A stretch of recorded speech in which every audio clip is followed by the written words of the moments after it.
Good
afternoon from beautiful Sydney Harbour.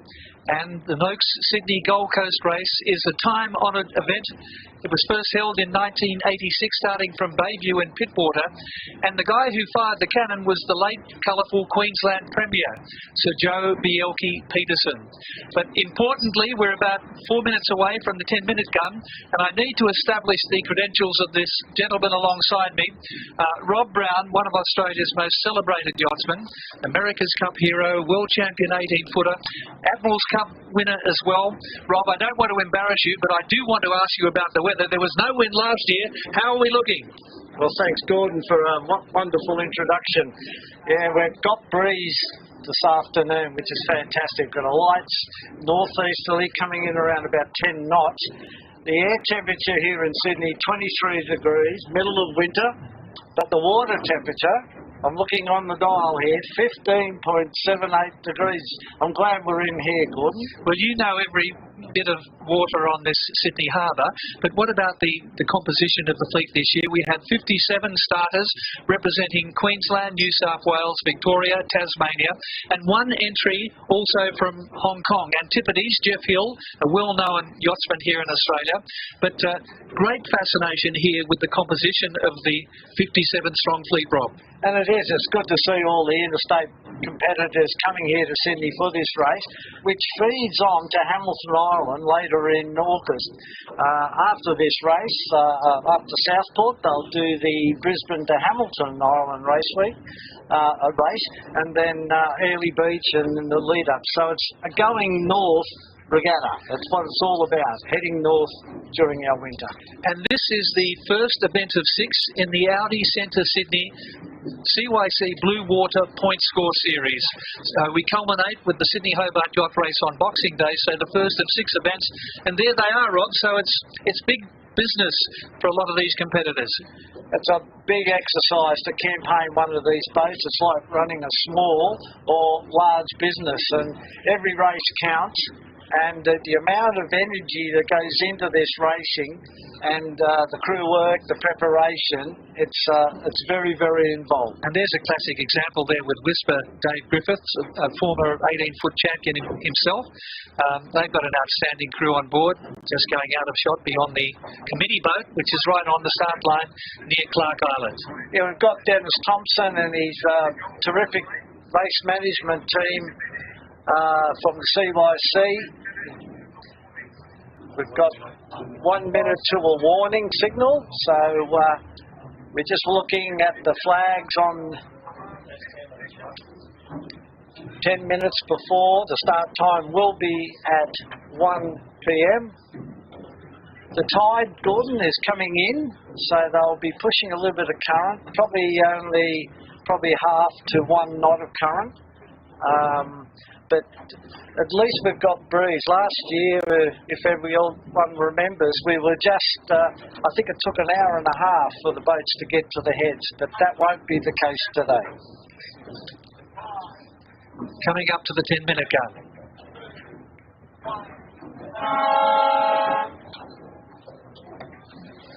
The 2023 Noakes Sydney to Gold Coast Yacht Race, and I think this is an opportune time to hear from the race sponsor, who's in a very different part of the world at the moment. Hi, this is Sean Langman calling from sunny Southampton with Maluka in preparation for the Rolex Fastnet Yacht Race. Really sorry I'm not in Australia preparing for the Noakes Sydney Gold Coast race, but the lure of the 50th over here just really dragged me away. So I'd just like to thank the Cruising Yacht Club of Australia and the Southport Yacht Club for their participation in the Noakes Sydney Gold Coast Yacht Race. Really hoping you all have a great race, safe race, and have fun. Yes, well, Sean Langman is truly one of Australia's great yachtsmen. He's so involved in the industry. He was born, I think, on a yacht, wasn't he, around the Seaway Sea somewhere. But what a great effort by Maluka of Kamandi. It's the oldest boat in the Fastnet. They finished their race, Rob, but they're certainly in contention for honours in their division. And they had very testing conditions. The first 24 hours, they saw 30 to 40 knots, big seas. I think there was something like 80 retirements. So for a near 100-year-old boat, and I might say the crew aren't that old, but they are getting on a little bit. They did a sterling job over there, and let's just cross our fingers that they come away with the victory in that Division 4. Well, they won their division in the Sydney Hobart, Maluka, with Peter Langman, Sean's son, and Peter's over there for the Fastnet race. And yeah, that boat is an absolute showpiece and has just captured so much attention over there with her stunning performance. So competitive for one so small. And yeah, getting back to Sean, the effort that he's put into supporting the yacht racing is second to none. He sponsors this race, but he also sails 18-foot skiffs every weekend. He does. He has the Money Penny, which won this race last year on handicap, and also he does many Hobart races, and it's just great to see the commitment that he's putting back into the sport. Now there's Maritimo. That's a TP52, which was to start in the Rolex Sydney Hobart last year, but they had some gear problems coming down from Brisbane. And the other Maritimo actually competed in the Melbourne to Hobart race as a substitution, and they actually won the race on handicap in the 50th Melbourne to Hobart. And an old foe of yours, Speezy. Yeah, Michael Spees is the skipper on board. Kendall Barrycotter, son of Bill Barrycotter, the owner of Maritimo, and they're certainly in contention for handicap honours. And here is Sticky. It's from the Royal Prince Alfred Yacht Club, owner-skipper Richard Harris at Cookson 50. Cell number A164.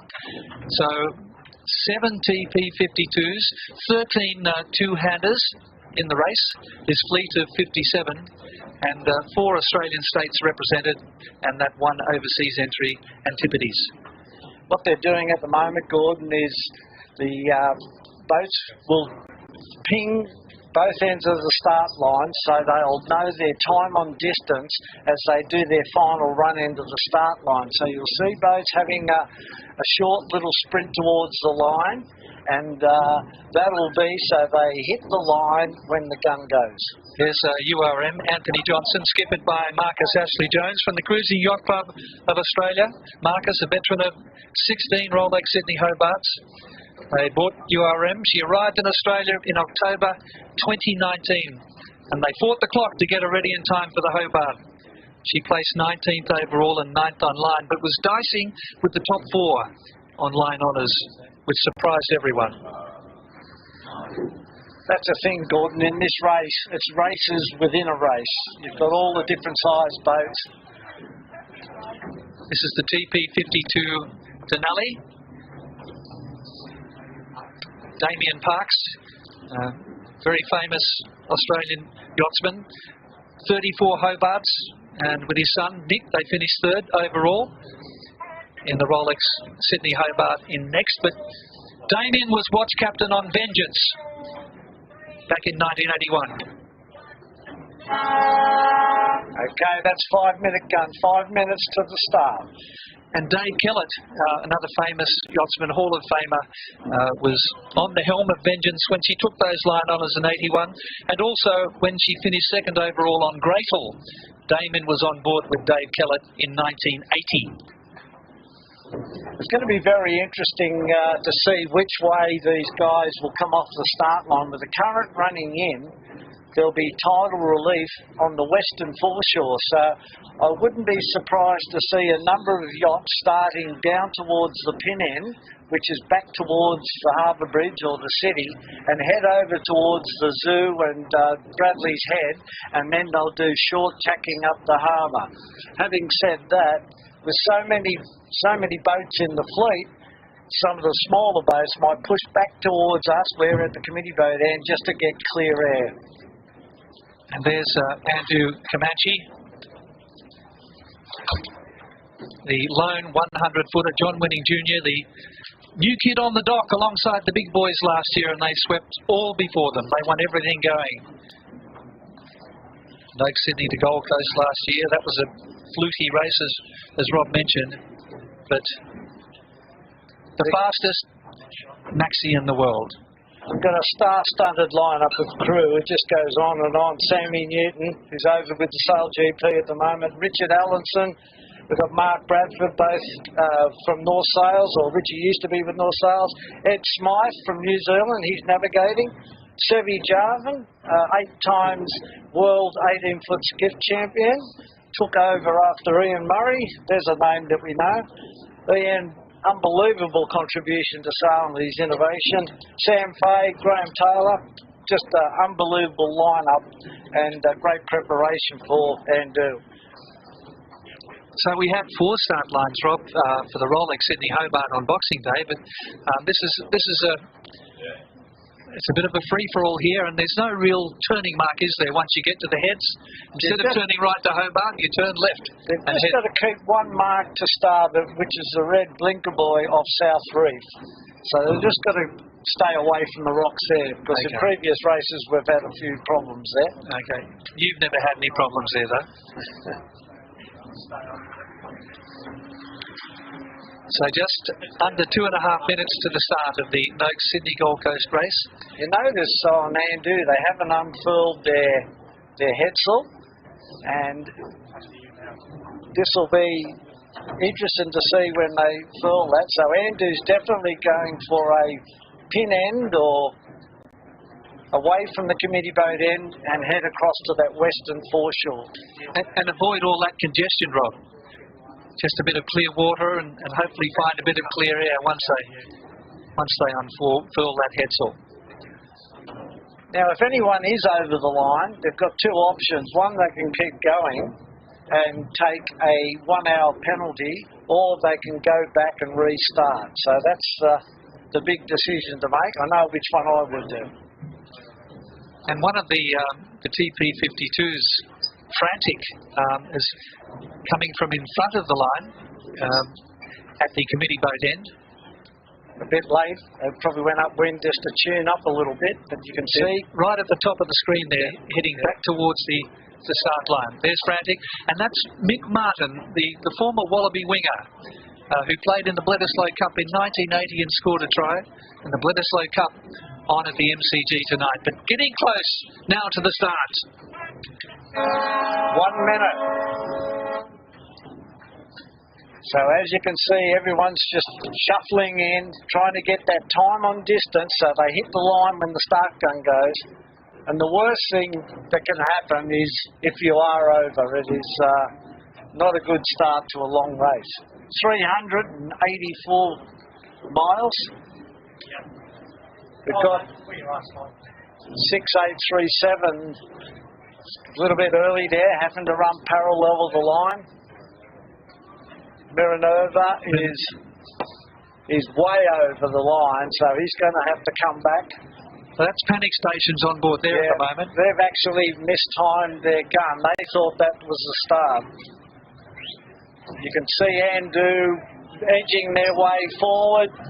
There's a lot of action here at the committee boat. Boats trying to barge him, which is illegal. Minerva's going to have to clear the course here.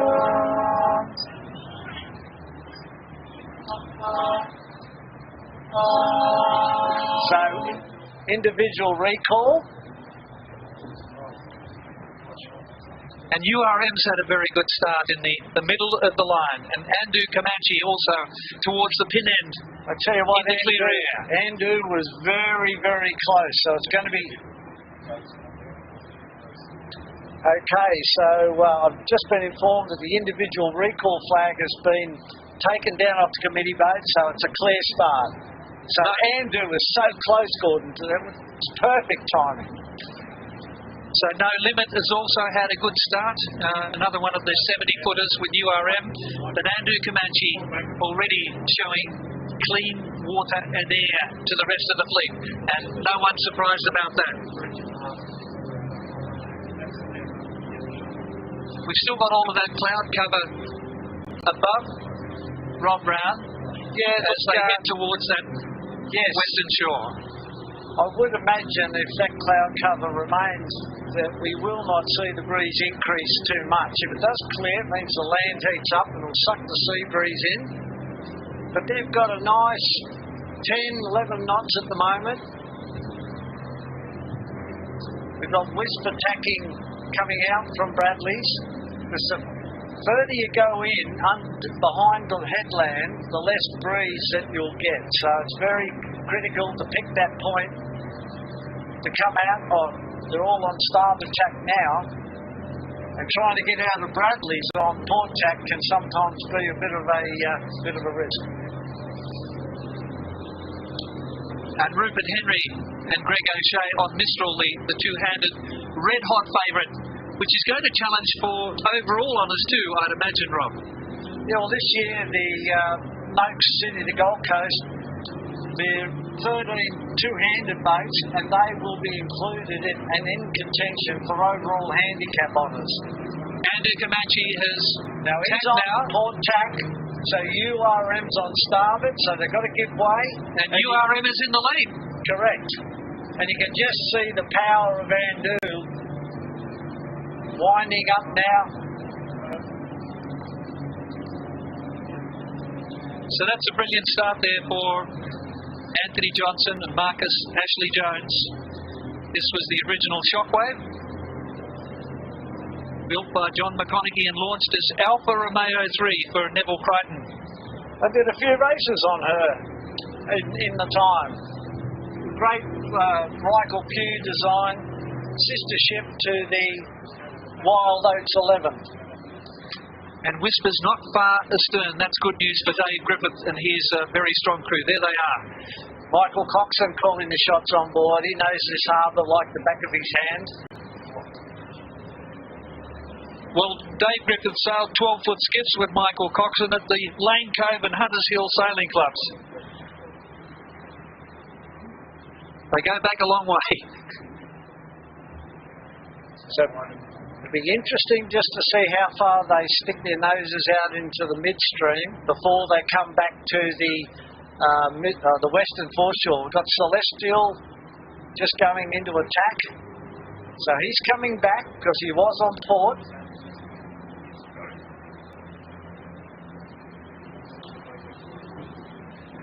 Just trying to pick up that boat that's just to weather of Celestial. A nice lee bow tack. It's Denali, which had a very good start in the middle of the fleet for Damien Parks. Now the other factor, of course, is you don't want to do too much tacking. Andu stepping out, heading across towards Shark Island, towards Nielsen Park. A heap of spectator craft out here today. I'm just looking around. There's probably, I don't know, a couple of hundred boats out here, Gordon. It's terrific, isn't it? Well, it's certainly a nice contrast to last year, where you virtually saw boats becalmed at Steel Point in the harbour, taking an hour and a half to clear the heads. Not the case today. We've got a reasonable breeze, this nor'easter, and Andu Comanche now has accelerated to stepping out, yes, take a slight lead over URM and Whisper, and followed No Limit, David Goetz from Victoria, just to leeward of Whisper, and then we've just got a little bit of a gap We dropped from the 70 footers down to the 50s and 60s.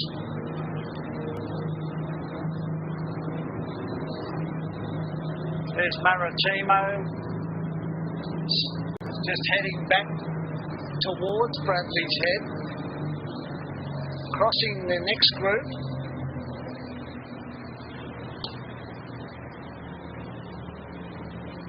So these boats are probably travelling around 9 to 10, 11 knots of boat speed.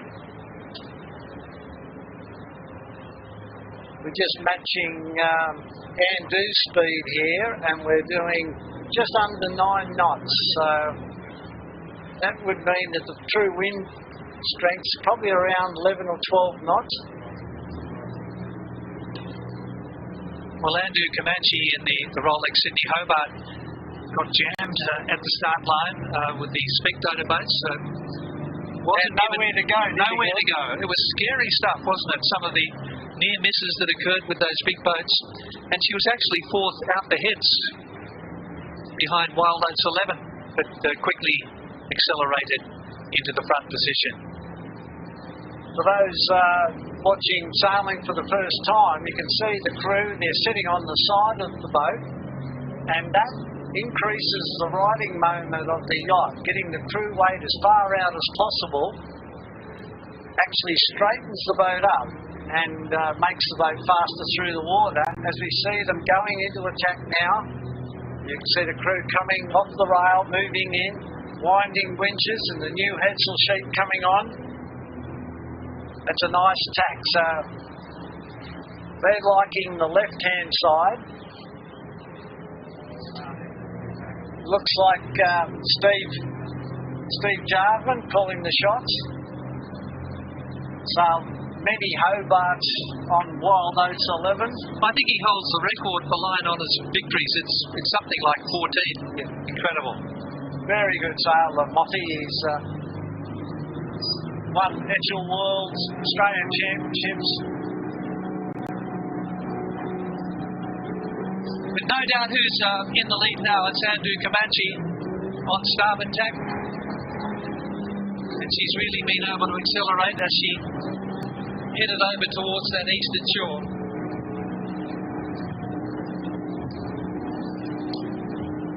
Mark Bradford's on board Comanche, Andew Comanche, and he has been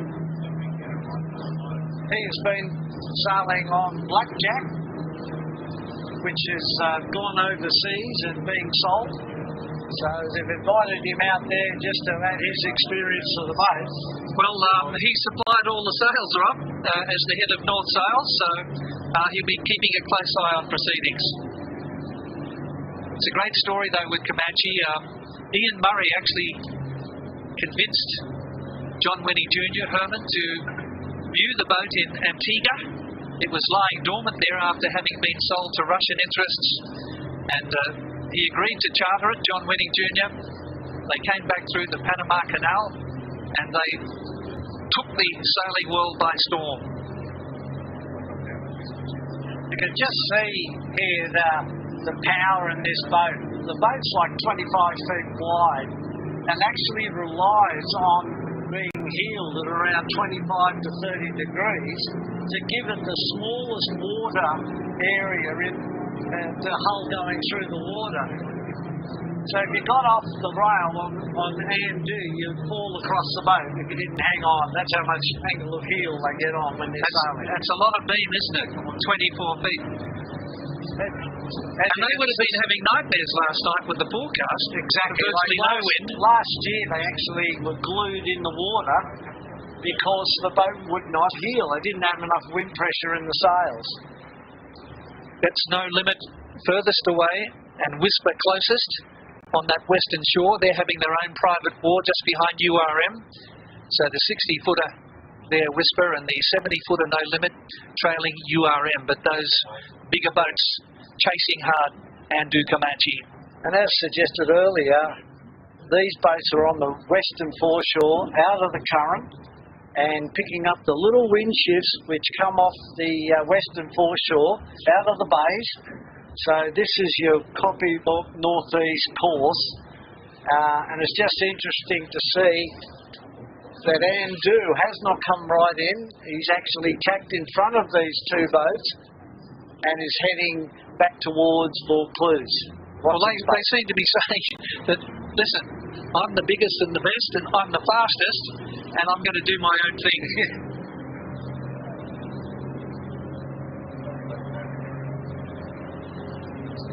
Dave Griffith, board member of the Cruising Yacht Club of Australia, which is the ocean racing headquarters of sailing in this country, and huge pedigree in the crew, as Rob Brown mentioned.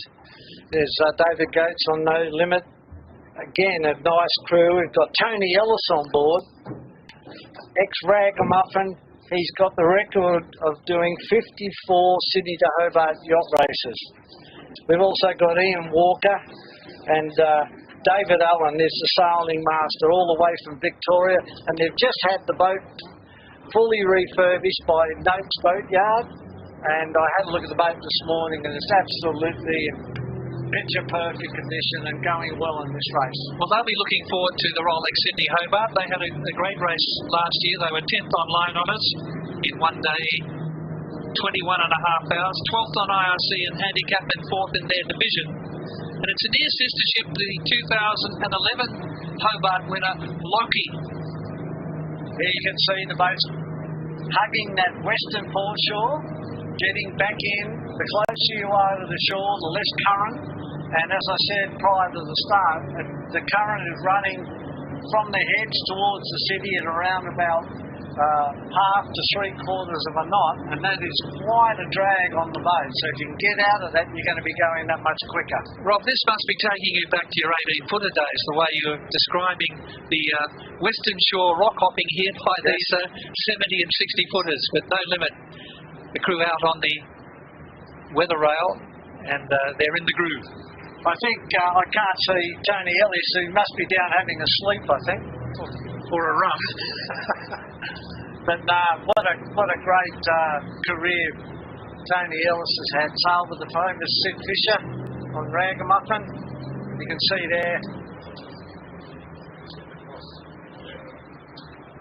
Just having a look at URM there. You can see the dagger board or the keel, and that's canning keel, which is hydraulically operated. Comes out to windward of the boat, which gives the boat more riding moment and allows the boat to counteract the force of the wind on the sails. If you didn't have that keel, the boat would fall over. So you rely on that, and on the bigger boats with the canning keel, they've got these massive hydraulic pumps, electric motors, which they run the whole time just to operate things like the keel, the dagger boards. And the dagger boards give you that righting moment for maximum speed. Yeah, what happens, Gordon, if you crank the keel to windward, you actually lose the depth of the keel. You get more riding moment, so they use the dagger boards to actually stop the boat from side slipping with the wind. But that's a beautiful shot of the carbon fibre sails. You can see the crew inboard. There's one guy on the handles there. He's on the main sheet winch. So this boat hasn't got electric winches. It's all done by human muscle. Yeah. And you can just see how flat the sails are there. You can see him just winding now. South Head in the background there, Rob. And we're on the western shore behind No Limit at the moment. Yazu Comanche over on the eastern shore will soon be coming into contact with URM. Let's see how they've fared over there taking that course. Look, I think Andu will just cross, but, you know, I can see the angle with URM, and he's coming back. He's tacking over. Now, probably because the breeze, Andu's got a lovely angle, Gordon, paralleling that eastern foreshore. And in fact, has stepped down a bit on URM, which you would expect. So Andu Comanche certainly has the lead here, but Stunning performance by URM, which is about 30 feet smaller, and they had a great start and actually crossed Andrew Comanche early on. But Andrew wants more breeze, and once they get it, it'll probably be daylight second or nightlight. The race record, Rob, is 22.5 hours, set by Wild Oats 11. Do you think that's under threat this year? They might struggle, I think, Gordon. The general forecast is for light, variable conditions, especially in the evening and early morning.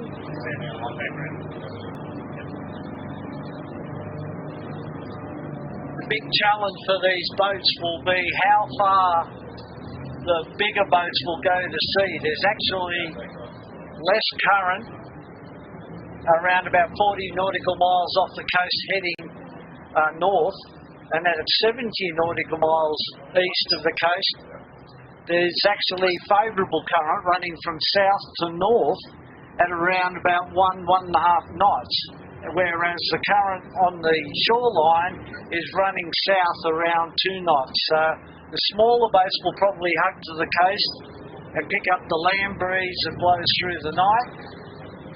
But the bigger boats are going to make a big decision whether they go to sea or not for that tidal assistance.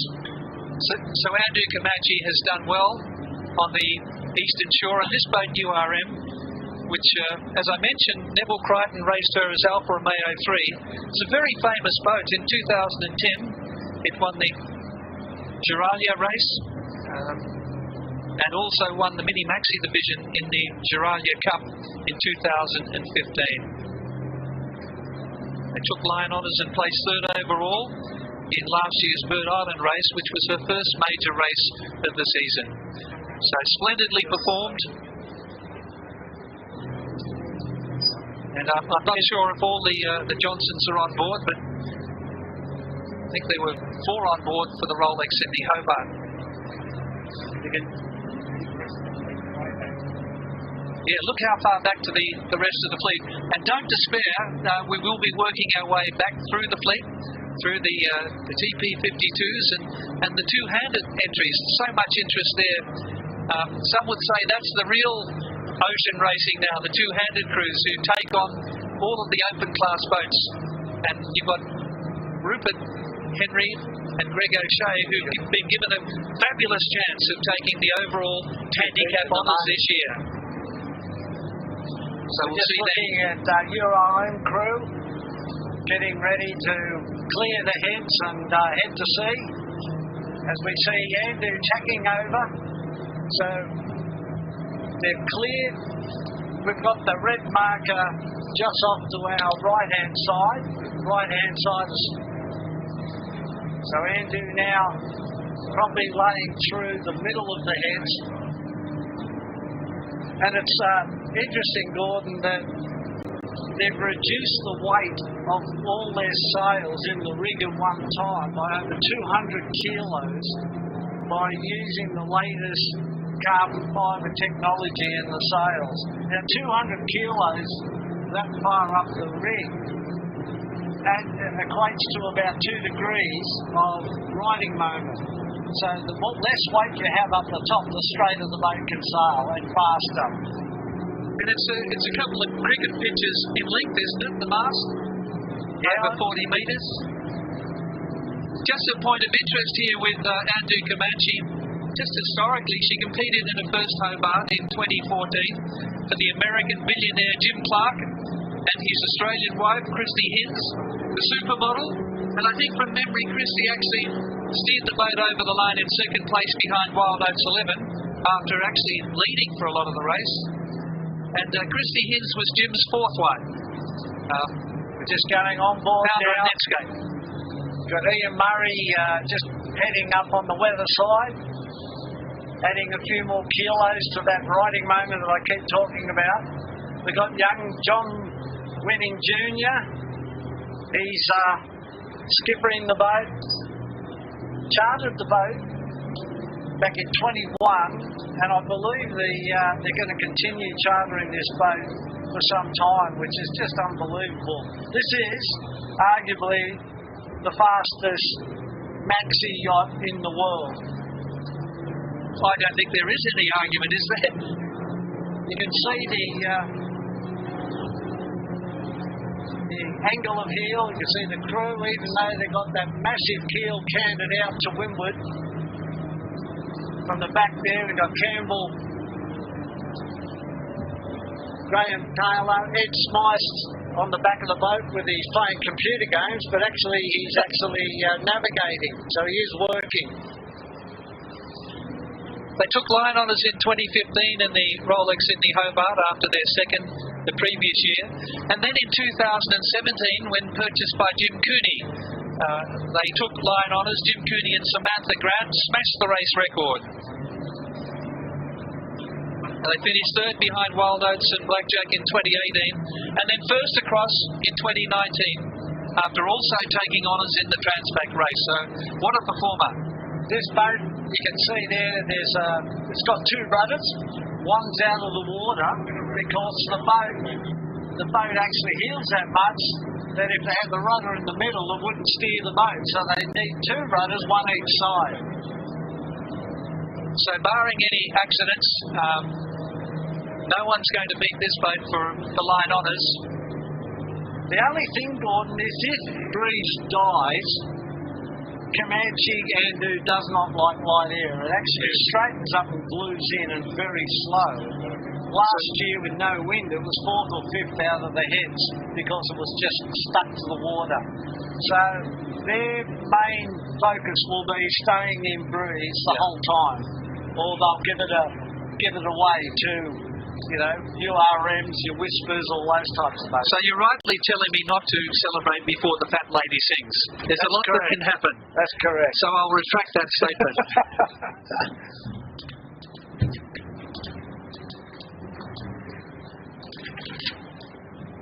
Andrew Comanche and URM in second place, followed by Whisper and No Limit.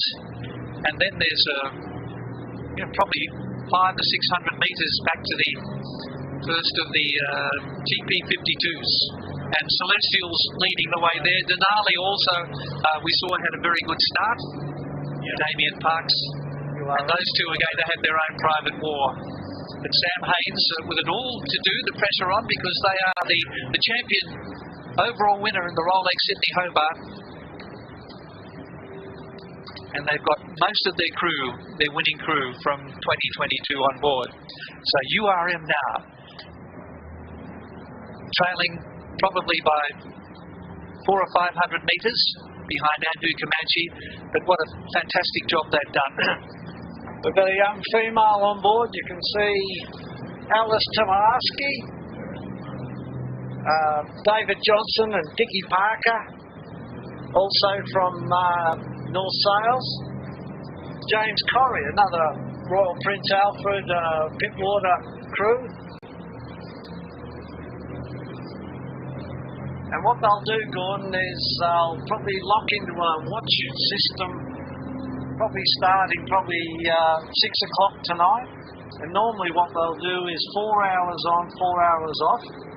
And then there'll be a separate steering watch where they'll probably have 3, maybe 4 steerers, and they'll probably do 1 hour on the helm at a time, depending on conditions. So the idea is to get as much rest as you possibly can when you're off watch, but if there's any major sail changing exercises, it's all hands on deck to speed that process up. Rob, I can't remember the actual boat, but it was only I think it was a 31 footer, and it just missed the race record one year in a torrent southwester, and only 5 people on board. They didn't sleep the whole way. Wow. Yes. Yeah. Just have a look at looking up ahead of URM, and we can see that Andrew is going through the lee of North Head, so there is a bit of a light patch there that they'll have to negotiate. So you don't want to be too close in towards the headland because you just don't get any wind. So as much as they've got all the instrumentations on board, there's very good sailors on board all these yachts, actually looking at the water, looking for the dark patches, and still sailing the boat puff by puff. So you can see that there's a bit more lead now for Andrew Comanche. But if she's not getting 11 to 13 degrees of lean, she's going nowhere. But that breeze has picked up a little now once they've got round the lee of North Head. So we will be going back through the fleet, ladies and gentlemen. But it's just great to see the awesome power of these big boats. You just cannot believe the tonnage that's on all the rigging and the sails and just how lightweight everything is on board these boats. Rob, I'm really looking forward to seeing some of these smaller boats in the fleet because it's very difficult when they're trying to pace it with these racing machines. But the real spirit of ocean racing is further back in the fleet, you would argue. And the thing about the small boats, Gordon, is they're going to be out on the race course a lot longer. So they've got more food, more water. They're actually putting themselves through physical and emotional and tiredness. So the handicapping system doesn't take that into consideration. You know, for the big boat, this is a sprint. But for, you know, the smaller boats in the fleet, where they're going to be out there for 3, possibly 4 days, that's when the whole thing can change. Dave Griffiths in Whisper, dicing with no limit, which is around about 10 feet longer, so nothing between that pair. They're having their own private race. And Rob, when you're on these longer races, that's part of the fun and part of the challenge, I suppose, having your own private wars with your nearest rivals. Very much so. They will be looking at their opposition the whole time, doing comparisons in boat speed, in their actual direction they're heading, and just working out the shortest distance to get to the finishing line. And I'm just looking up on North Head at the number of spectators just overlooking the fleet coming up. We might get a shot of that in a little while. But you sure they're not statues?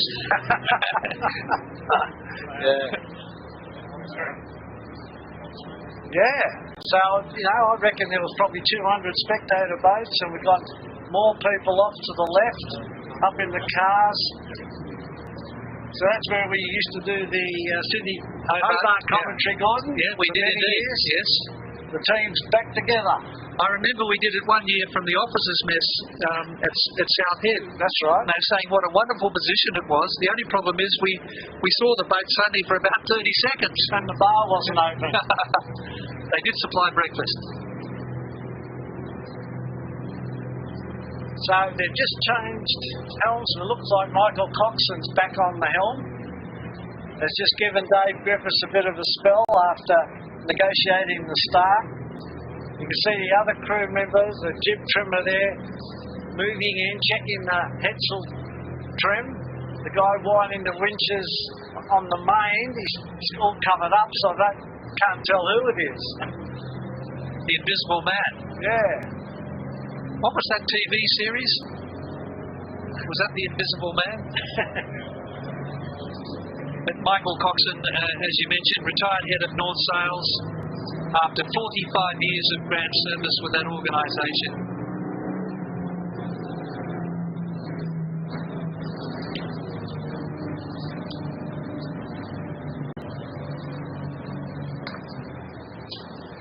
Now we're on No Limits.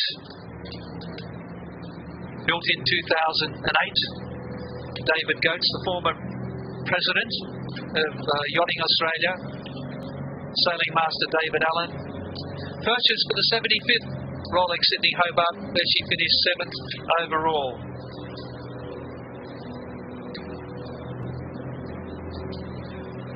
So David Goetz still on the helm. The concentration you can just see on the helmsman. You can see him standing up with the cap on. And what he's looking at is the boat speed, which is on a dial. But he's also looking at the wool tufts at the front of the headsail. and making sure that he's getting even flow across the sails, on the lee side of the sail and also on the weather sails. They finished 10th last year in the Noakes Sydney Gold Coast race and looking to improve on that. They've certainly had a nice start. Lovely shot looking back down Sydney Harbour, and you can just see the distance that these leading group have stepped out. As we wish Limit all the best, no limit, all the best for the race. And a shout out to our skipper of Sail Media, James Fury, Jimmy as he's known, providing all of these wonderful pictures with our director Michael Chittenden and the crew of Dylan Clark, Piers Hansard, Matt Chang, whose father was the late great national treasure, Victor Chang. If the viewers are interested in following the progress of this race, you can look at it on the CYC Cruising Yacht Club of Australia website, and they have the yellow brick GPS trackers on board, Gordon, which gives you speed and direction, distance, travel, distance to go. So you can go on that. It's called Live Tracker on the CYC Cruising Yacht Club site, and it's very informative, and you can just see the amount of navigating that's involved to get them up the coast. Well, they say this is the ultimate navigator's test of this race. Yeah, very difficult. And have you actually decided whether you're going to stay inshore here or you're going to go off to avoid that current, the East Coast current? I honestly think that the smaller boats will stick to the coast, because the distance to get out for the tidal relief and then get back in. Particularly the two-handed boats. Yes, yeah. yes.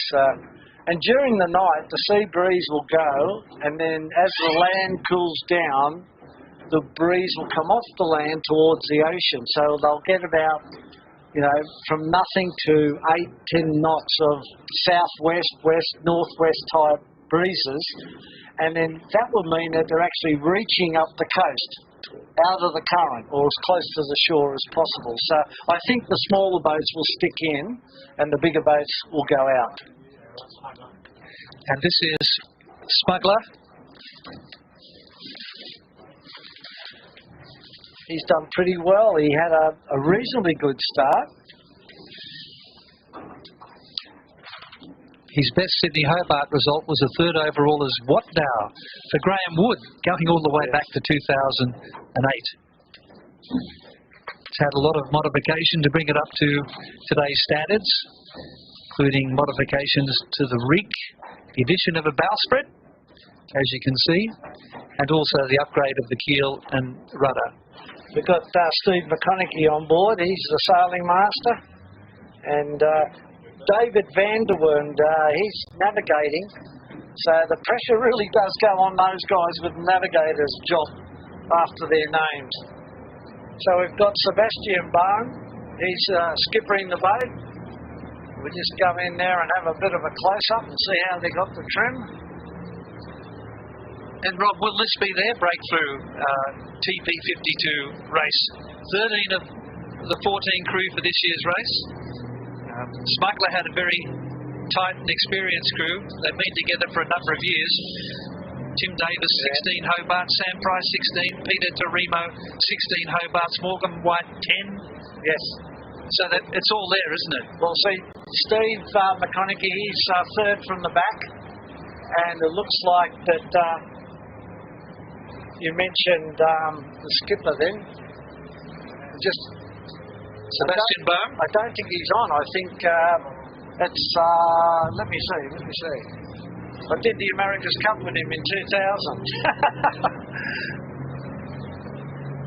Wade Morgan. Oh, well done. Gee, you pulled that out of nowhere. Like, I don't know whether that's him or not. Yeah. Is his crew on the name? He's probably got a few more grey hairs since the America's Cup. Yeah.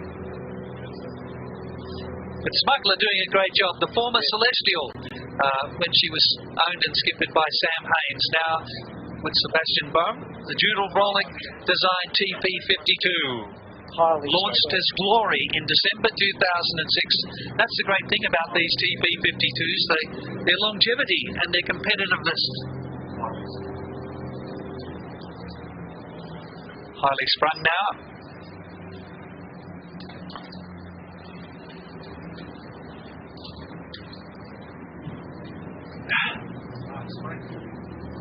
Mark Spring. Patrick St John also on board. His racing partner for Mark Spring. Patrick said racing a TP52 is like driving a sports car after you've been used to a clapped out Holden. These are serious Grand Prix races. Patrick, a keen kite surfer, retired from his law practice after 30 years, and now he enjoys sailing.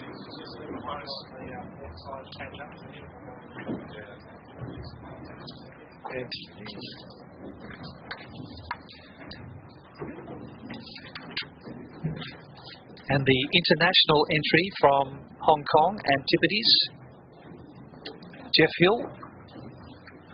They're going to be competing up in Hamilton Island Week, and the Brisbane to Hamilton Island on August 4. That's going to be hosted by Royal Queensland Yacht Squadron. They start on Friday, 11 a.m. You can just see the difference in the shape of the boat, the design. This is a lot older boat. We're looking at around, what year was this boat built? 72. So 1972. 1997. When have you got? So it's a 72 footer. I read the wrong dates. Did you give me these notes, Gordon? So 97, and you can just see the difference in the shape of the boat. The Santa Cruz 72. It holds the race record for the Darwin to Dili and the Darwin to Ambon yacht races. 22nd across the line in the Rolex Sydney Hobart last year in 2 days and 7 hours, 19 hours behind Comanche. Wow. Be nice and comfortable down below there, Gordon. We'd have a coffee maker and have a nice oven there for the evening meals. So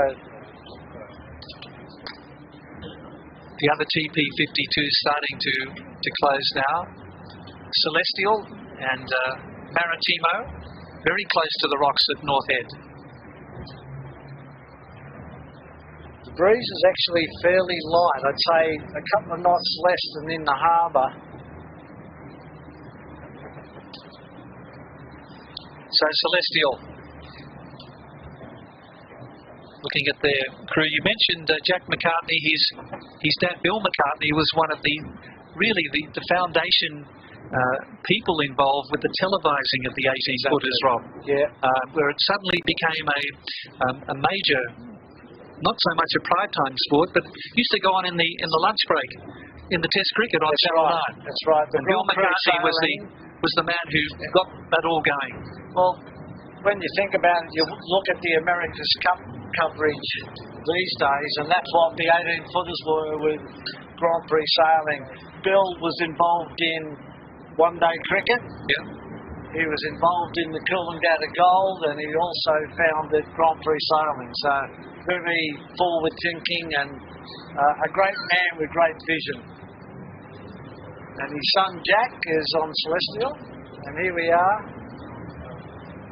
And this is Damien Parks, the man who has completed 34 Sydney to Hobarts, and he certainly goes back to some famous times in the early 80s, as we mentioned. His daughter Anne-Marie joined the crew for her first Hobart race last year, Damien's daughter Anne-Marie.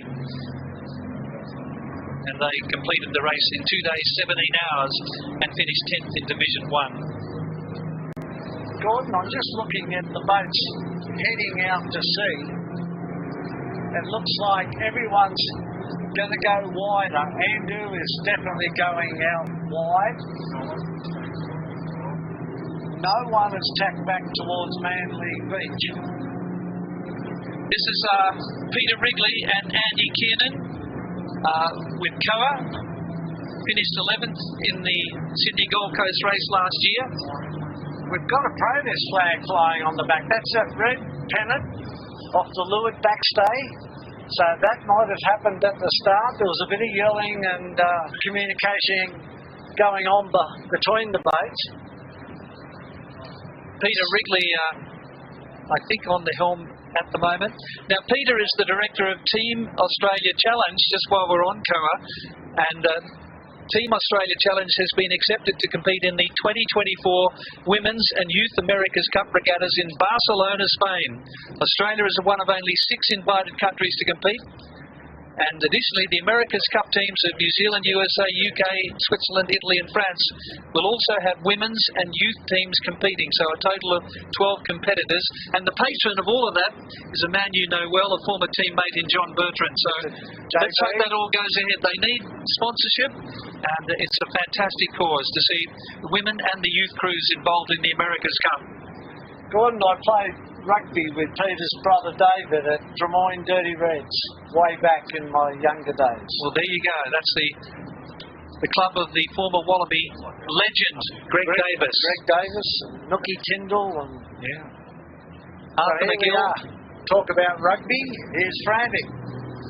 And Mickey Martin, I said on the dock, Mick, who have you got on board in the crew? He said they've mainly come out of jail. But he loves to have a good time. He said he's done 10 Sydney Hobarts, Mickey Martin. That's him in the floppy hat, sailing.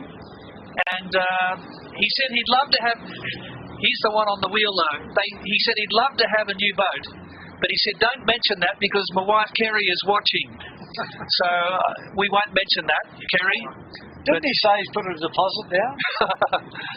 But it's all about enjoyment for this crew. And Mick Martin was an amazing rugby player. Played for the Parramatta 2 Blues, and as I mentioned, over 40 years ago, starred for Australia when we won the Bledisloe Cup against New Zealand in rugby union. Big game tonight, Gordon. At the MCG, the home of AFL. 80,000 people there tonight. Who's going to win? New Zealand, I think. They seem to win most times. Often. But we're still a fair way out from the Rugby World Cup and don't write Australia off.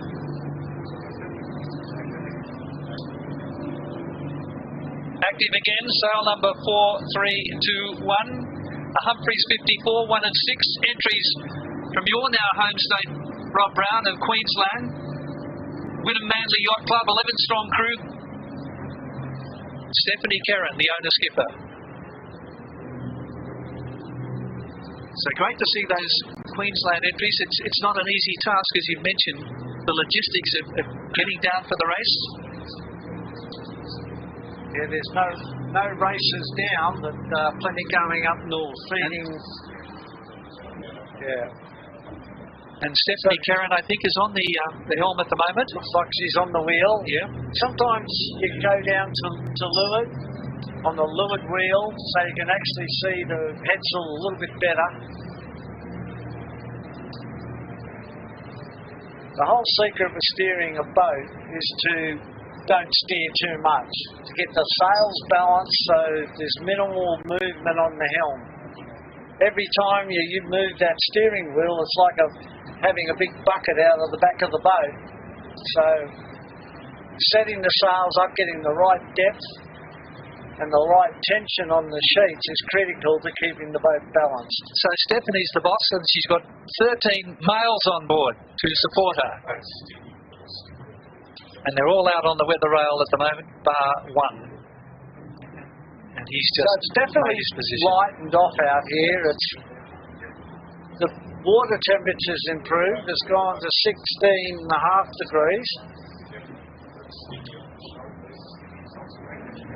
Richard Harris, Sticky, sail number A164 from the Royal Prince Alfred Yacht Club. It's a Coxswain 50. So a fast boat went in the groove, and she's doing okay. Not that far behind some of the other GB52s. No one has tacked, Gordon. They're all going to sea. which is contradictory to what I thought that I felt the smaller boats might hug the coast. But there must be latest weather information. They work off the routing system. So they must be believing that going to sea and getting in favourable current and wind is the best way to go. And just explain, Rob, how far offshore do you have to go to avoid that current? Well, Roger Badham was telling me that Roger Badham Cloud, who does the weather for the America's Cup, Team New Zealand and a lot of other yachting regattas, he does the Sail GP. He's saying that about 40 miles east of the coast, the current is neutral, and then 70 nautical miles east, the actual current starts flowing south to north. So that's what Andu, Comanche and the rest of the fleet are heading out to get into that full favourable current. Now this is Pretty Woman. This is Richard Hudson and the team from Royal Prince Alfred. Get away from all the youth sailors. They compete in every yacht race they possibly can, and it's just great to see Richard Hudson and the Pretty Woman crew looking after the young sailors and giving them that opportunity to go yacht racing. Well, 8 of them under 30 in the 12-strong crew. And then we come to Mayfair, sail number M16. James Irvine, the owner-skipper from the Royal Queensland Yacht Squadron, a Rogers 46. And Stephen Brearley is the sailing master. She was purchased in 2020 by Irvine and finished 17th overall in the Rolex Sydney Hobart. So that's a hugely creditable performance. Yes. Formerly owned as Yeoman by the British sailor, famous sailor, Robin Asher. So we're now getting down to these 40-footers. And this is a very interesting boat from Victoria, Rob, Scarlet Runner. A khaki 43 from the Sandringham Yacht Club. Now, Scarlet Runner, that's a ramp and climbing beam, but it's also a family name which they've maintained through the years. And this is number 10 in the series. The 8th Scarlet Runner sailed around the world, from Melbourne to Darwin to Cape Town to Rio, Antigua, Panama Canal, San Diego, San Francisco, Hawaii, Suva, and then back to the Sandringham Yacht Club. So this is owned they've been around. Owned and skipped by Robert Day. And it's a very similar sort of design to Yandu, but about 50 feet shorter. And you can just see how wide it's got the twin rudders. And this boat would like to be sailing in probably another 4 or 5 knots of breeze to get the angle of the heel. But you can just see how powerful the boat is up around the mast. And look at the bow, that modern configuration, Rob. What can you tell us about that with your engineering qualifications? It's got a reverse stem, but the volume up underneath the mast Gordon allows it to reach and run. Keeps the bow out of the water, stops it knifing into the seaway, so they can attain very high speeds reaching under spinnaker. And we can see exactly what you're talking about there. But now it's Mercury. Now this is a Far 40, modified Far 40, and what a great class they were. Started off in the early 1990s and still sailed popularly around the world. There's some lovely family connections on board this boat. If we could just stay with them, Mark Waterhouse and his son Josh are on board. Josh is one of the navigators with Dave Taylor. Mark is the sailing master. We have a father-daughter combination on board, Dave and Bailey Taylor. And we have a husband and wife combination, Dave and Ali Hobbs. And so it really is a family affair in more ways than one. Royal Prince Alfred Yacht Club, sail number 615, Mercury, Mark Tinworth, the skipper, and Mark Waterhouse. Having a look now at Caliber, we're just coming in behind him, we'll get to him in a sec. Cookson 12 from the Cruising Yacht Club of Australia, owner skipper Richard Williams, sailing master Blake Robertson, navigator Stuart Addison. 12 strong crew, and one female there. I'm just trying to pick her out at the moment. There she is, Stephanie Lyons. Up at the bow with the pink headband on. Stephanie Lyons. See if we can get away from her. Stephanie, there she is. Good on you. A Cookson 12.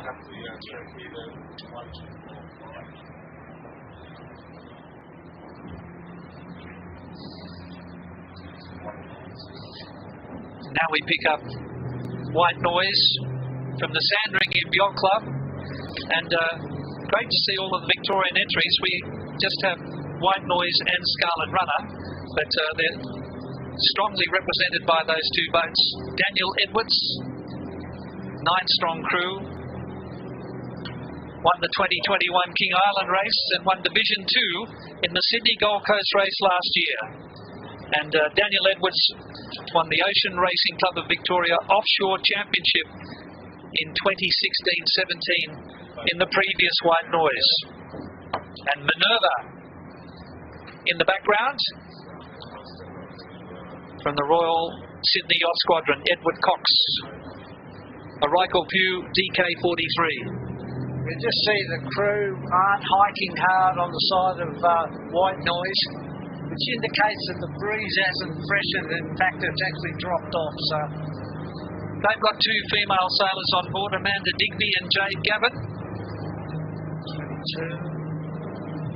43-footer.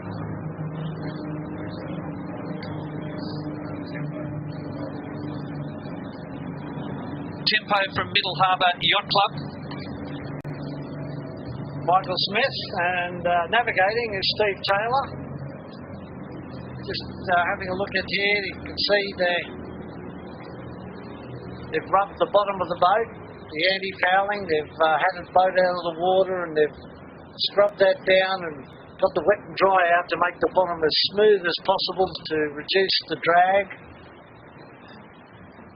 Everyone's all decked out for tonight. It'll get quite cool out there this evening.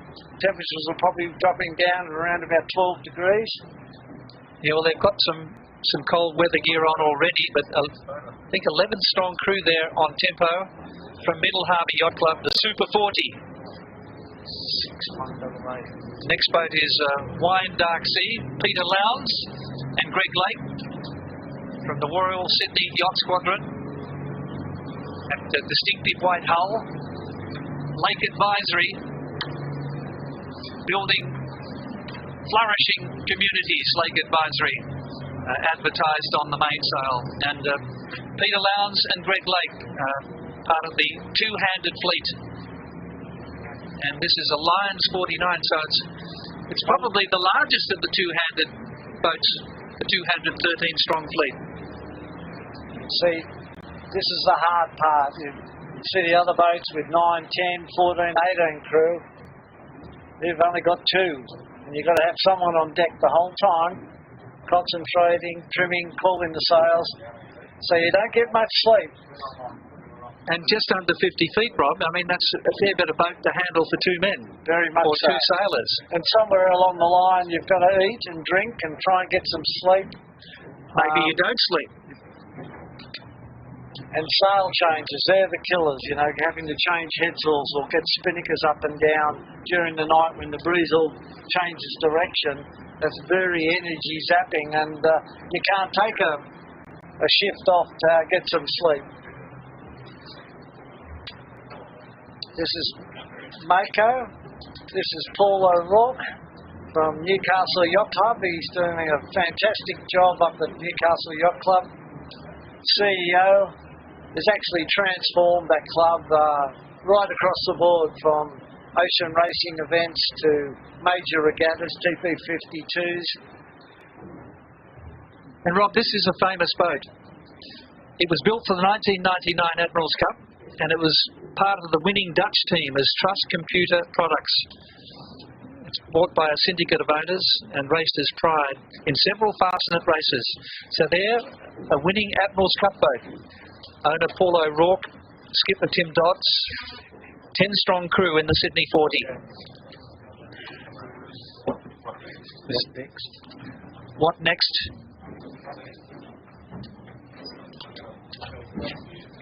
Our next boat.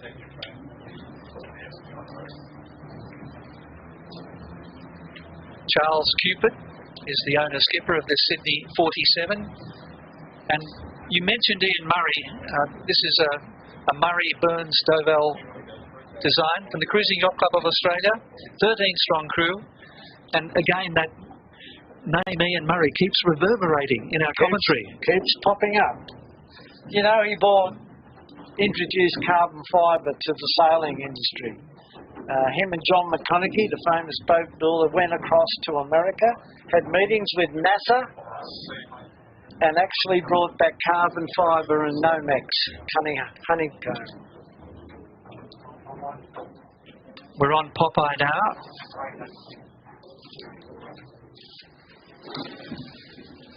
Craig Douglas, the owner-skipper from the Royal Prince Alfred Yacht Club, and also the Middle Harbour Yacht Club. The Beneteau First 47-7. Navigator is Julian Hodder, and the sailing master Peter Winter from Royal Prince Alfred, 11-strong crew.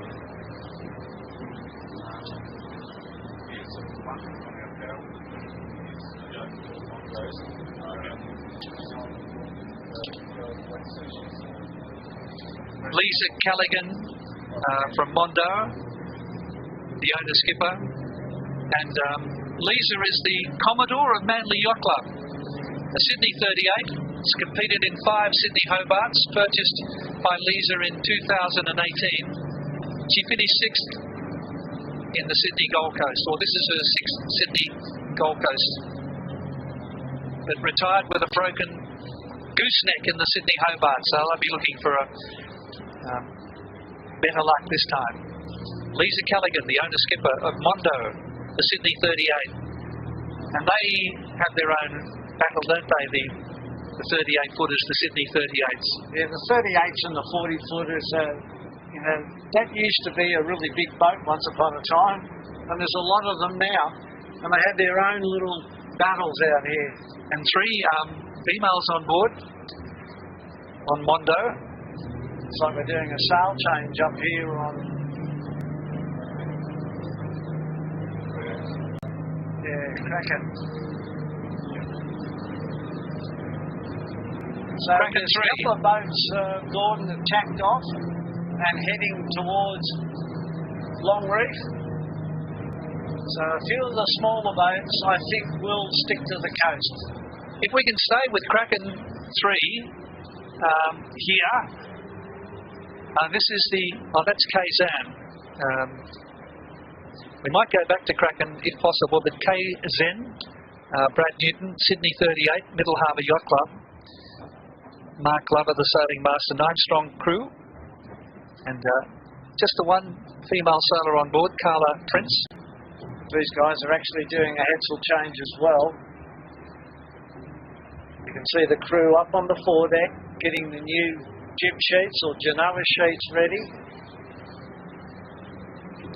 And Rob, I don't know whether you mentioned, but some of these smaller boats look as though they are going to do a bit of rock hopping and stay inshore. Yeah, Gordon. I think the distance to go out to get the favourable current and then be able to get back in further up the coast, that's the big question. So I did mention Kraken 3. If we don't get back to her, I'll just mention that she's important because they're representing Tasmania. It's the one Tasmanian boat from the Derwent Sailing Squadron. And they're two-handed with Rob Goff and John Saul. Z7.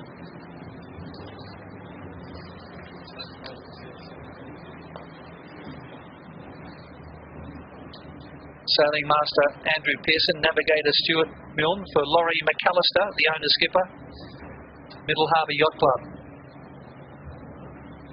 This is the former Balance, the Paul Clitheroe, and the former highly sprung Mark Springs previous boat, which was 8th and winner in Division 3 2 years ago in the Rolex Sydney Hobart.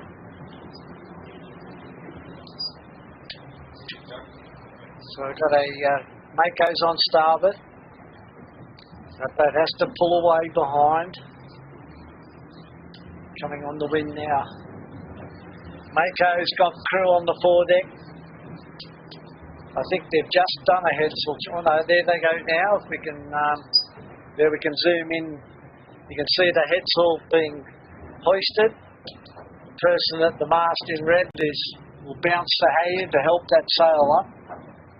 Waiting just for the signal. Here we go now.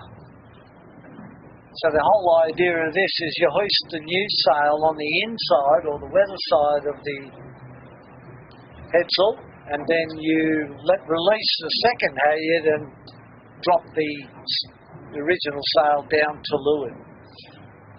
They took 3 days, 8.5 hours to get to Hobart last year. 49th across the line in the 100-strong fleet of finishers. So Gordon, on a boat you probably have 2, 3, 4 headsails and a range of spinnakers. You have one for very light air, one for medium air, and obviously one when it's fresh frightening. And each sail has its wind range, and anticipating the right time to change the sail is so critical. And every time you're going along with the wrong sail up, you're going slow. So he's Sankont, Kimberly Jagger. Kimberly on the helm is the headmaster of Sydney Boys High School, one of the greater public schools here in Sydney. And he's been headmaster for 23 years now. His navigator is Anne Lawrence. And Arthur Saltus, Peter, is on board, the brother of Ed. And Arthur was on board Midnight Rambler when they won in 1998. Famous name, Midnight Rambler. Bob Thomas, also there, the navigator, a great Sydney Hobart veteran, Michael Bensick, and Chris Rockwell. Now here's the boat that everyone's talking about, Mistral, in the two-handed division. Rupert Henry and Greg O'Shea. They're the Rolex Sydney Hobart champions, and there are suggestions that this boat can really challenge overall in the IRC handicap division. Brilliantly sailed in the Hobart. Lombard 34. And tiller steered, so they don't have a wheel. You can see the tiller extension there on Rupert. Rupert's steering at the moment. Well, they completed the 628 nautical miles to Hobart in an amazing 3 days and 5 hours. They were 41st across the line and only 13 minutes behind Helsel 3, which was twice the size. But two great sailors here. Going into attack now. So as you can see, they've got a bit on here. You've got to steer, let go of the windward sheet, pull on the new Genoa sheet. And runners. Busier than a fiddler's elbow. Well, they've raced thousands of sea miles around the globe.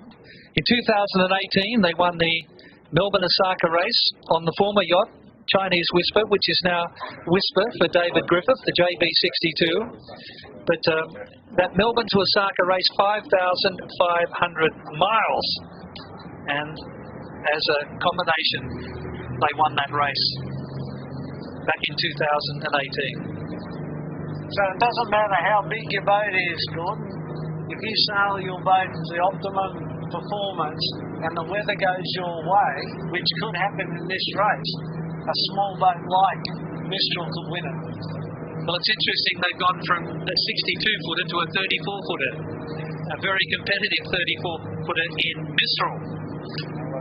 Now, Malagai, I don't think is competing. No. But it's a cruising yacht club of Australia, and Murray and his wife on board. Just reflecting back on the leaders, there's probably 25, 30 boats have not tacked. They're still heading east. So We're looking at the yellow brick tracker that you can head to on the CYCA website. If we can stay with She's the Culprit, there's a good story here. It's owned by the Culprit Syndicate, and they call themselves the People's Champion. And they call themselves the People's Champion because at the 11th crew, we have the solicitors, a doctor, a government worker, a project manager, a builder, also coal miners, but they like to give everyone an opportunity from the Lake Macquarie Yacht Club. Glenn Picasso is the skipper. In '98, he was on Solo Globe Challenge in the Coal 43 in that Gale Torn 1998 race. But it's owned by the Culprit Syndicate. She's the Culprit.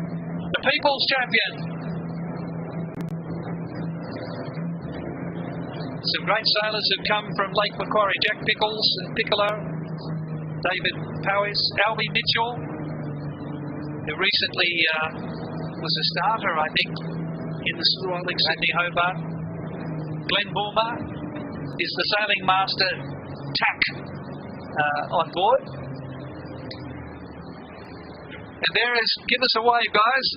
Give us a wave. Now there's Glenn. Yeah, he's got a little bit of hair over those dark sunglasses. Good on you, Albie. Yeah. Got the little dodger above the companionway down below. Yes, I was walking along the dock and they grabbed me and said, "You never ever mention us." I said, "Well, now here's your chance." The People's Champion. And thanks very much there to Tack, Glenn Bulmer, the sailing master. They're going to have a good time, Peter. Rob?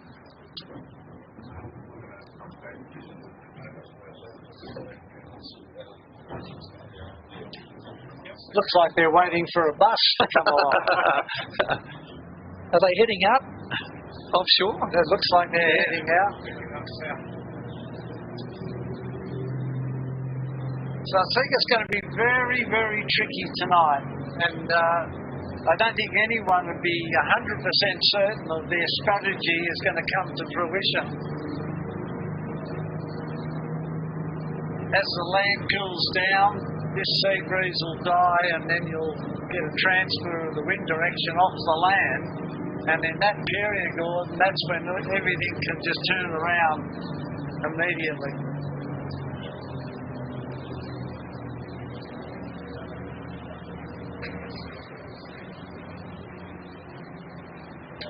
They look like a spectator boat. Yeah.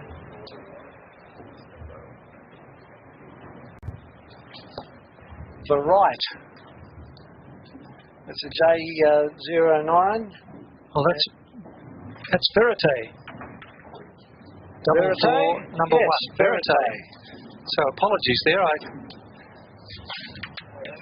didn't recognise them. They're certainly racing. Paul Beef. Paul Beef is the owner and Joe de Cox the sailing master. And they're all looking pretty relaxed and composed. Kristen Anderson and Harry Miller representing the Newcastle Yacht Club. J99. 9.9 metres long and 3.4 on the beam. They draw about 2 metres. So there's you get the Andu draws 7 metres.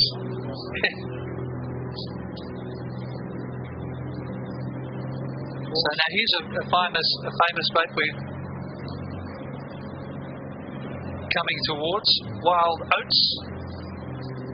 Gordon Smith is the skipper. Stuart Byrne the navigator. The Far 43. The former Wild Rose that won the 2014 Rolex Sydney Hobart. The late Roger Hickman. Built in 1985 and originally for the late Bob Oatley. Famous yacht. So your Wild Oats. 2-time Rolex Sydney Hobart winner, Wild Oats. The Far 43 from the Cruising Yacht Club of Australia.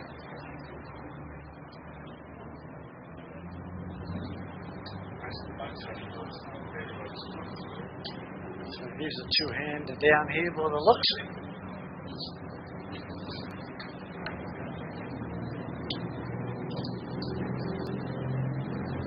So who have we got here, Rob? Just trying to pick his sail number up.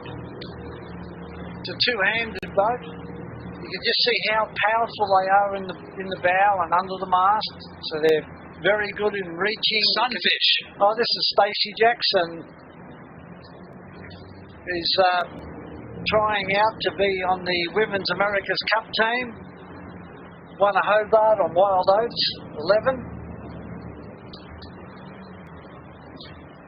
Co-skipper is James Whelan, and yes, she brings 15 years of great ocean racing experience into the mix.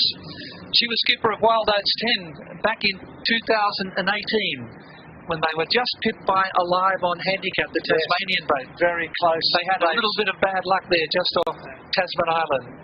But yeah, Stacey Jackson, as you say, Rob Brown, famous international sailor.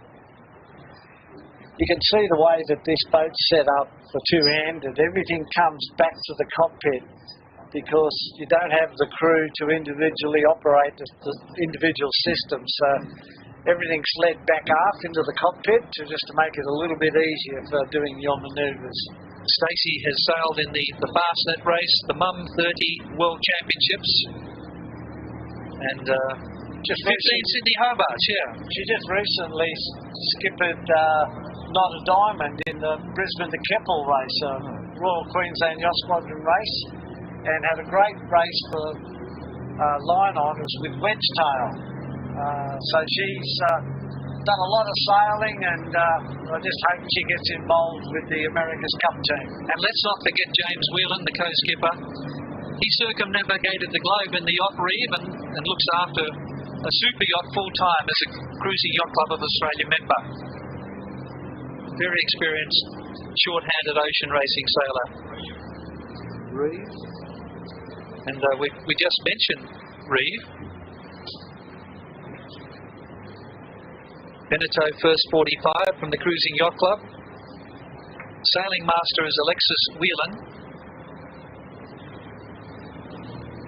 That's the daughter of Kevin, as she did her first Hobart last year. And they won the PHS division in the Sydney Gold Coast about 6 years ago. And they completed last year's Hobart in just under 4 days. So Gordon, just looking at the overall fleet, I would say 50% of the fleet, the bigger boats are going to sea. They have not tacked. Where the smaller boats are going to be hugging the coast and utilising the land breeze through this evening and the morning. I'm hoping we can find Rum Rebellion, another one of the two-handed entries for Shane Connolly and Andrew Downing.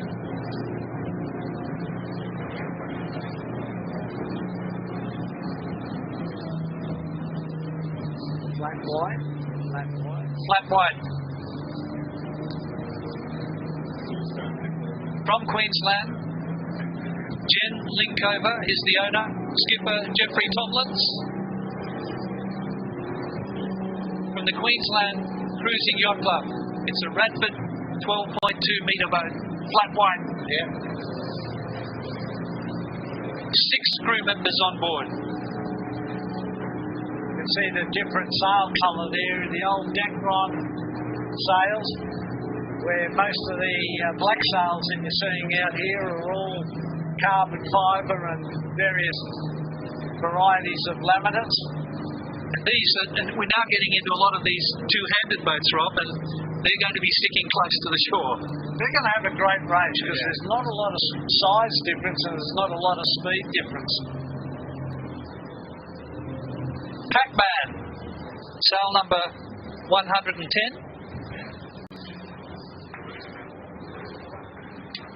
Blue Planet. Blue Planet. Yeah. One of the two-handed entries for Chris O'Neill and Tom Johnson, a Lombard 34. They've done the winter series and also sailed down to Shell Harbour for some overnight experience. and purchased you that boat. And here's Tumbleweed. That's a great name, isn't it? Tumbleweed. You don't get much tumbleweed out here though, Gordon. As you know, Sunfast 3300 from the Cruising Yacht Club, and also representing the San Diego Yacht Club, Nigel Natras and Graham Beale. Now, Graham Beale represented the United States in the 470 class in 2008 and the 2012 Olympics. And Nigel, a top Etchells sailor. And significantly, Rob Brown, in 2012, the 470 was a good result from Australia, from memory. Very much so. We won the gold in London with Matty Belcher and Mel Page, and that was after a great result in the 470 both in 2000 with Tommy King, and in 2008 Nathan Wilmot and Mel Page won the gold. So it's been a great run under the coaching of Victor Kovalenko, the medal maker. We had those three people up at Royal Queensland Yacht Squadron last Friday evening for our countdown to 2032 Olympic Games, and all the young sailors were there, taking all the inspiration from three great people. Yes, it's just been a production line of gold medals from the medal maker, Victor Kovalenko. He's very much an icon of Australian sailing. He's now working with the AOC, and he's coaching the coaches. Well, you can never learn enough. That's right. You know. And Rob, what's your role with the Royal Queensland Yacht Squadron? I've taken on the role as business development manager with a primary focus on if Royal Queensland Yacht Squadron is involved with the Olympics, that we maximise the legacy out of that. And obviously, in the lead up to the Olympics, we're going to have many international classes coming across to train on the Olympic venue course. We've actually got the Finn Gold Cup, Gordon, in 2026, where 300 competitors will be sailing out of Royal Queensland, and in 2024 we've got the OK World, so we've got heaps of international competition coming up. Now on the left there is Kraken 3. It's Rob Goff and John Saul. Now we mentioned them earlier. They're representing the Derwent Sailing Squadron in Hobart. Rob's a member of the Royal Yacht Club of Tasmania as well, but a celebrated yachtsman in Tasmania. And they were first in the two-handed Sydney Hobart division in 2021.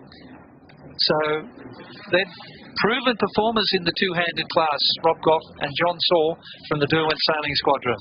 And Supernova on the right. Yeah, we're just having a look at Supernova there.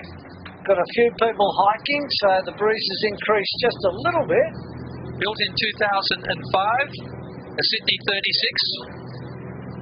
Alex Sager, the skipper, and Felicity Nelson. They've done 45 Hobarts between them, so very experienced. And finally we get to Rum Rebellion, and I'm dying to tell this story. It's a great story. Shane Connolly and Andrew Downing are the co-skippers. But no one's steering, good. Well, you can have automatic pilot, can't you? You need automatic pilot when you're changing the sails. Oh, he's getting back on there now. But it's named after the famous Rum Rebellion of 1808. And their catch cry is, New South Wales sailors don't hide under beds. And it refers to Governor Bligh, who was hiding under the bed when the rebellion occurred, and he was dragged out by the New South Wales Corps, who later became the New South Wales Police Force. So the governor was sent back to England, but these guys, yeah, they won't be hiding under the bed, and they'll be having a very enjoyable race, representing the Cruising Yacht Club of Australia. So, yeah, we're just going to leave Rum Rebellion there. And so I'm just looking overall. We've got 50% of the fleet going to sea. 50% coming in shore, Gordon. So what will happen? Who knows? Well, I think we've covered just about every one of the 57 boats and the 4 Australian states represented, and we've seen all of these two-handed boats, and they look as though they're going to be rock hopping up the coast. A real test for the navigators.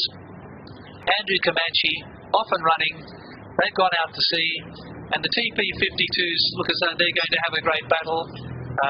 Smuggler, Denari, Celestial, they were certainly fighting tooth and nail. It's been a great day here with Rob Brown on Sydney Harbour. Thanks to James Bury, to Michael Chittenden and the crew here, Dylan Clark, Piers Hansard, Hascourt, Hascard. I can't read my own writing. And also Matt Chang. And also, don't forget Rob Brown, the Yacht Tracker. Yes, if you can go to the CYCA website and follow the yellow brick Yacht Tracker and just see their progression up the coast. So good luck to everyone out there. May the best boat win. So on behalf of our skipper on board Sail Media, we're going to sign off from outside Sydney Heads. Enjoy the rest of your afternoon, and we trust you've enjoyed the start of the Noakes Gold Coast Yacht Race for 2023. Good luck to all.